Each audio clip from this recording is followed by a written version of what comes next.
ZNS Total Sports is brought to you by 4th Terrace Diagnostic Center.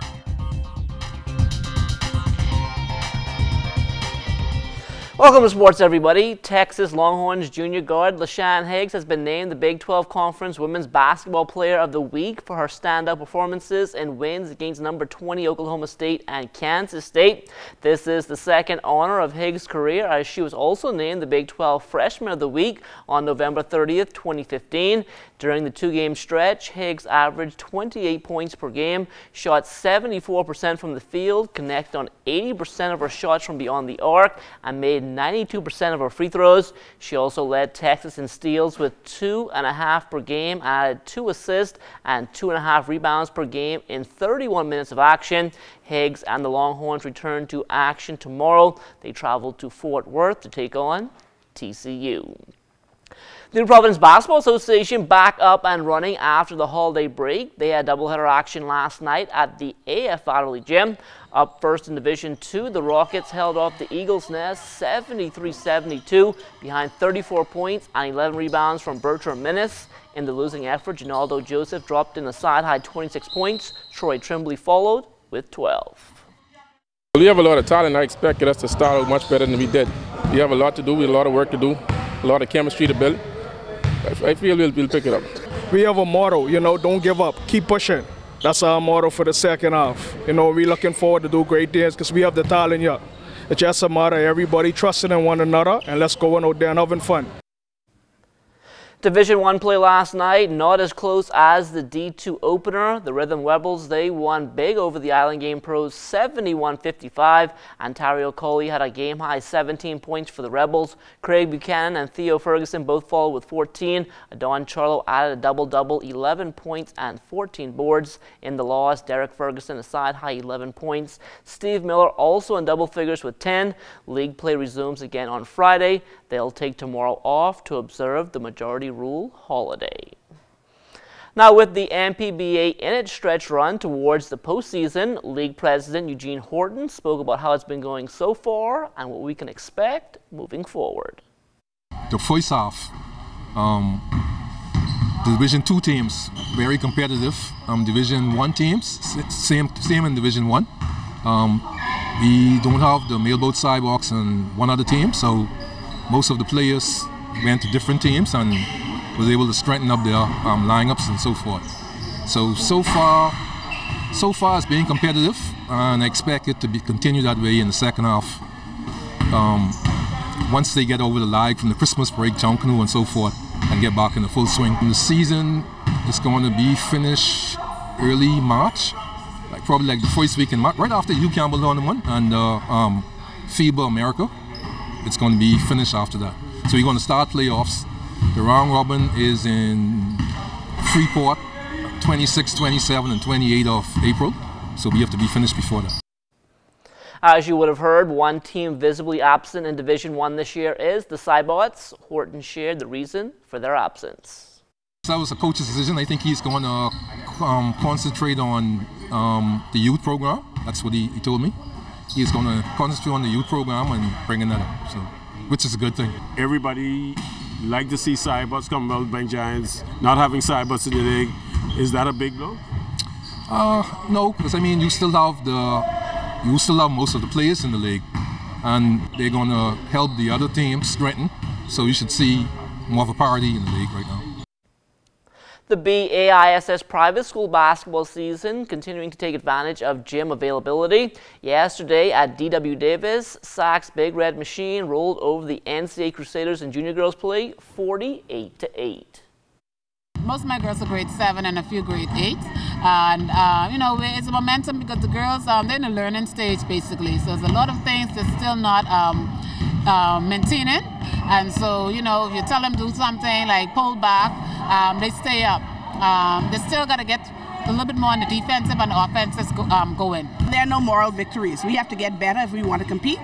And it starts with practice and then everyone dedicating themselves to getting better every day. We are one of the teams to beat this year, and of course we are defending champs, so we always want to go out there and defend our championship. There's always pressure, but it is how you handle the pressure. But we can only take one game at a time. I have a bunch of 7th graders and we're just starting from scratch, so I had to go from the basics, teaching them the fundamentals. So next year, we're building for next year, and hopefully, the team will be much better. The government secondary school's basketball season was scheduled to resume today with the juniors on court. The seniors, they'll take their turn on Friday. The Anatol Rogers Timberwolves senior boys out to prove last year's championship was no fluke. Being a GSSA current champion, we had a schedule that put us up against some of the best competition in GSSA first. And, you had two ways to look at it.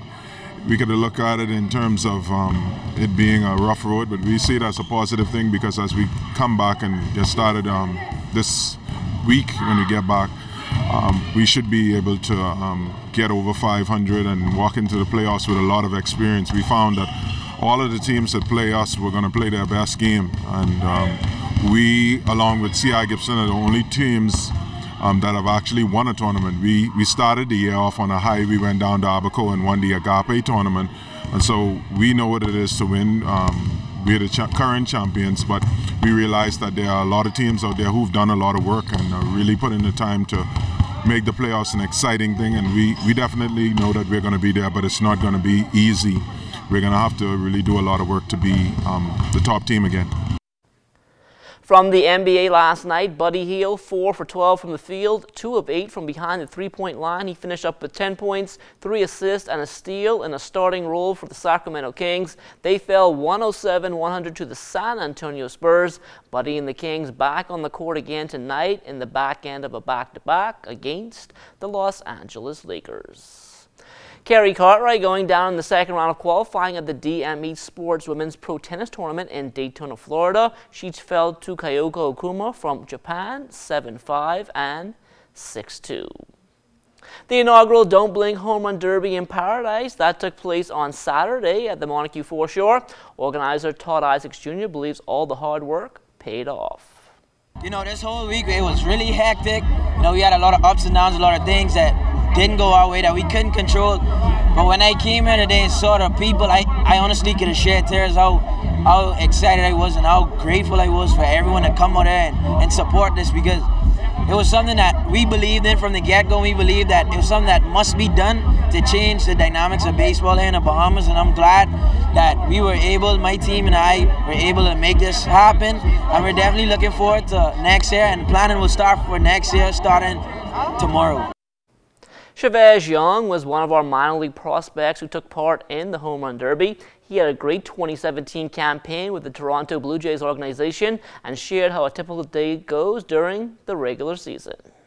I depart from my apartment from like 6 o'clock in the morning to get to the complex for 7 o'clock to eat breakfast, and then after that I go in the cage at 8 o'clock, get my little work in, and then I prep, I foam roll, stretch like around 9 o'clock, and then like 9:30 we have a team stretch, and then that's when we start our practice and stuff like that. And then we most of the time in extended we play games at 12, but like when we in affiliates and we on our teams, we start playing at 7 o'clock, and just everything that's push up the time up a little bit.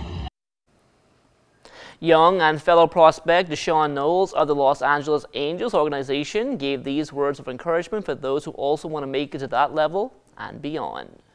I used to go to Anatol Rogers, and I hear today, so just the message for the young folks it is that if I could do it, they could do it. Dreams do come true, and as you can see, we got a lot of doors opening for like young guys to sign and everything, and when you reach there, don't take it for granted, and just the work never stops. One men's match last night in the New Providence Volleyball Association. The defenders needed 4 sets to put away the technicians, 25-8, 21-25, 25-21, and 25-23. The Vixens continue to be the team to beat in the women's division of the New Providence Volleyball Association. Coach of the Lady Techs, Adalbert Ingram, was asked what it will take to dethrone the champs. You can't be giving them easy points. You can't make mistakes on Vixens. All our teams have been, over the years, has just been giving them points. They just sit back. They don't make the errors that the other teams make. All the other teams make too much errors. Our team in particular, we make too much errors. So we find ourselves in a hole, then we got to try dig out. The Vixens this season hasn't been as tough as they were previous season, but they have one thing that you just cannot buy, which is experience. So they're going to be hard to beat with that experience that they have. Once we eliminate those errors, I think we're going to be in the game and we're going to force their hand, and so it'll put us in a better position to win. That will do it for sports. Stay tuned. The Bahamas Tonight comes back after the break.